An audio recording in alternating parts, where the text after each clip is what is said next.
Ibu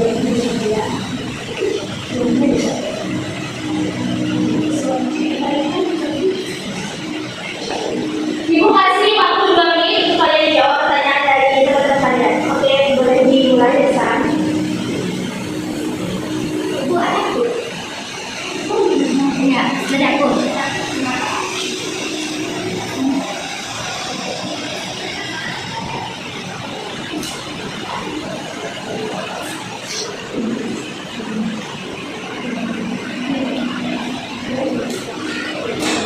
Sudah? Oke, boleh Adisya maju ke depan untuk menjawab pertanyaan dari kawannya.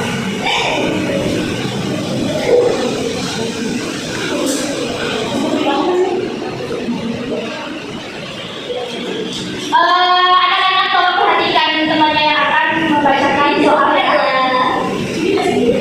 Contoh perilaku ketakwaan yang muncul dari pemaknaan sholat dan zikir dalam mencegah perbuatan keji dan mungkar, yaitu adalah menghindari perilaku riya atau pamer dan menjauhi perilaku syirik dan menjaga pandangan.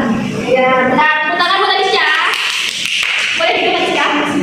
Selanjutnya, Isnabila bermaju ke depan.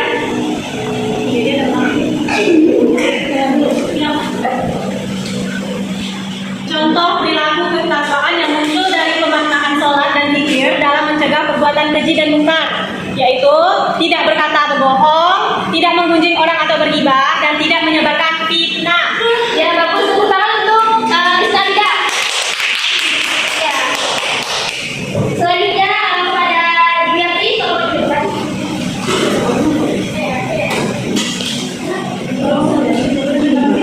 Pertanyaannya adalah pengertian sholat dan zikir. Sholat adalah ibadah wajib dalam agama Islam yang merupakan rangkaian gerakan dan bacaan tertentu dimulai dengan takbir dan diakhiri dengan salam. Nah, zikir di sini sendiri di sisi lain adalah aktivitas mengingat Allah dan menyebut nama Allah, memujinya dan merenungkan kebesarannya. Baik, terima kasih. Tepuk tangan kepada Dwiarti. Tepuk tangan. Selanjutnya yang terakhir saudari Bella.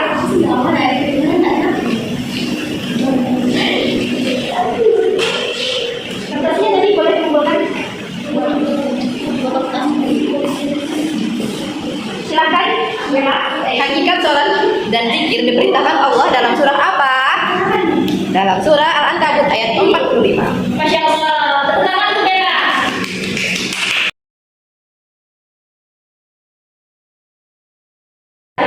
Oke, bagaimana? Ibu minta satu orang untuk maju ke depan menyimpulkan makna sholat dan zikir dalam mencegah perbuatan keji dan mungkar. Bu, jadi langsung maju ke depan. Oke. Jadi, saya akan menyimpulkan materi yang telah kita pelajari mengenai makna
di muka